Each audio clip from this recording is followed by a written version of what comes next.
under attack. It's war right now. And many of our people are sleeping through a revolution, you know. And so 22 states, and as Byron Allen said very eloquently on his show, The Griot Awards, the other night, he said 44 states are considering adopting that bill, that policy called critical race theory, where they're not going to teach you that most of the United States presidents were slave owners, you know, and most of them, you know, had children by their slaves that they owned, and as Thomas Jefferson, Sally Hemings, and that whole history. But that's a serious, serious thing. What's going to happen over the next 10, 20, 30 years to African American children who don't know who Maya Angelou is, who don't know who James Baldwin is, who don't know who Curtis Mayfield is, who don't know who Marvin Gaye is? And that's not what's going to happen if we stepped out here right now and stopped 10 teenagers and asked them, who's Nina Simone?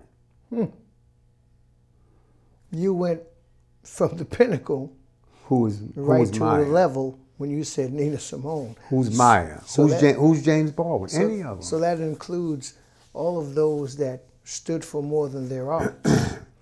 So let's think about what's happening right now, not what's going to happen, what's happening now. Is that by design?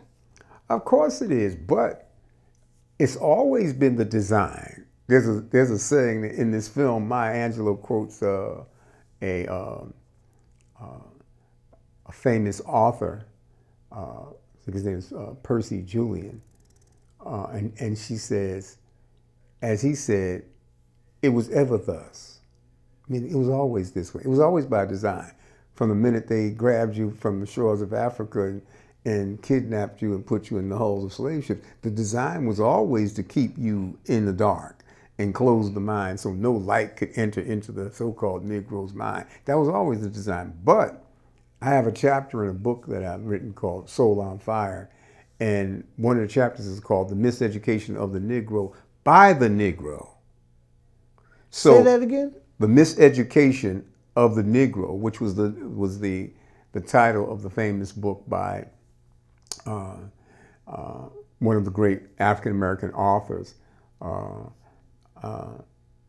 and I took that title and spun it to apply to what's happening now, called The Miseducation of the Negro by the Negro. And what we're saying, or what I'm saying, is that we are perpetuating that ignorance. We're perpetuating because many of us are now in the positions of higher education, principals, teachers, even presidents of colleges.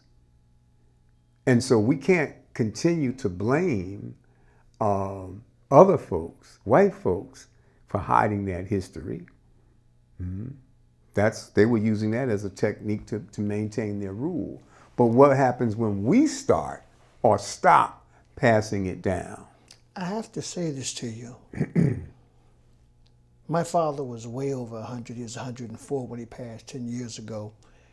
And he spoke to me and spoke in the aspect of, they kept me, when I say they, I use it plurally and universally, the powers that be or whatever, at that time, overtly stopped me. Mm-hmm. You will get your education. But I want you to also understand that when the floodgates open, a lot of people will run from it. They don't have no excuse now. Care to parlay on that? Well, of course. There comes a point where we have to recognize how blessed we've been with all the different saviors that have come to us. You know, from Harriet to Sojourner to David Walker to Frederick Douglass to, you know, Carter G. Woodson, Father of the Month, you know, that we have, architect of that month, African American History Month, which should be every month. It should be regulated to 1 month, and that wasn't his idea. That's other folks, you know, giving us one. But we should never accept that it's only 1 month that we should be talking about, as we're doing now, African American history. But look at all those people. Look at that long succession of saviors, of reformers, of freedom fighters that was sent. Paul Robeson and Elijah Muhammad, and on and on and on. And so we have no excuse other than if we ignored those people. I read something the other day that says there's nothing that has not been said already. There's nothing that we can say that hasn't been said. There's nothing that Maya or Malcolm or, Elijah or Garvey have not said, but we haven't been listening. So it has to be said again. There's nothing new under the sun, but we haven't been listening. And so, how can you have an excuse when you look back at this long succession of people who gave their lives, Dr. Martin Luther King and others who gave their lives to open up these doors. And the thing about this particular film, Maya Angelou, is she mentions a whole group of individuals that once young people or older people see the film, they should want to go and, wow, she mentions James Baldwin. Well, have you ever read a book by James Baldwin? He has a host of books. Go Tell It on the Mountain, The Fire Next Time, Blues for Mr. Charlie, she mentions Amiri Baraka. Have you ever read Blues People? She mentions Langston Hughes, one of the greatest poets in American history. And so the film just doesn't focus on Maya. Maya talks about these people because this was her circle.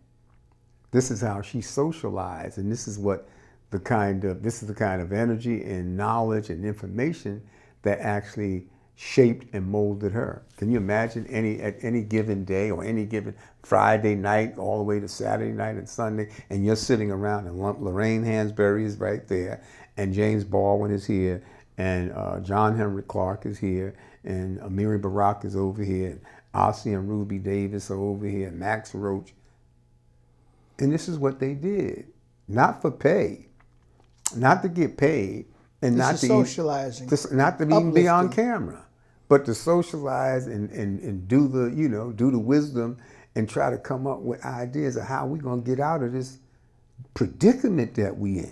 Do you think young people, young entertainers, more so now of all ethnicities, are doing that now more so now than ever before? No, we're not doing it. Now now most of their faces are buried into devices. We're in the matrix. Huh? Could you parlay a little deeper for those that don't understand? No, they're not doing it. How many coffee shops do you know of in Newark where you can just sit down for hours? Yeah. And hours and just talk and have some coffee or tea. You got to buy a couple of coffees. Yeah. So that's the kind of places when you travel throughout the world, you can hardly go any place that you don't have cafes where you can sit inside, outside. And the primary goal for those kind of businesses is not just to make money, but provide what you just said, socialization. I was at a funeral the other day, and it was a Muslim brother that died, 79 years old, passed away. He was one of the pioneers in this city of helping build the Nation of Islam. And we were just talking about how many deaths had taken place just in the last month. And hundreds of people were there, couldn't even get a parking space. Both parking lots were full. And I said to a brother, this is, he said, yeah, I see everybody here. I see people I ain't seen in years. And I said, yeah, but that's the problem. These are our only socialization sources, janazas and Juma. Could you explain that for those who don't know what that is? Janazah is just a term for a Muslim funeral service. So it's the same thing, whether you're Muslim or Christian. Funerals and... The inn. Yeah, funerals. Here. That's where we socialize. Church and funerals.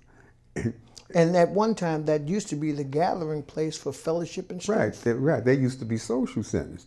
The churches were open. We learned my first basketball, experience was at a church because most churches had gyms. They had gyms. And they would open them up. Yes. And so most of the schools are closed today. Why? And that was something that was after you ran home and ate, did your homework or whatever, Go back. to the gym.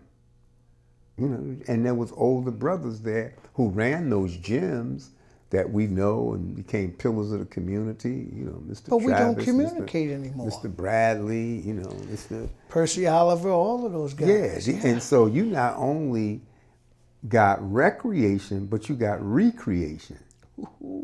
Same word, but you look at it a different way. It just doesn't mean exercise. True. In sports. Your mind. Yeah. Your heart. You get recreated your cultivation. there. You experience fellowship. You get wisdom passed down from the elders, to the younger Chastisement people. too. All that. It's a rites of passage. But what we're going to do if all the schools, gyms are closed?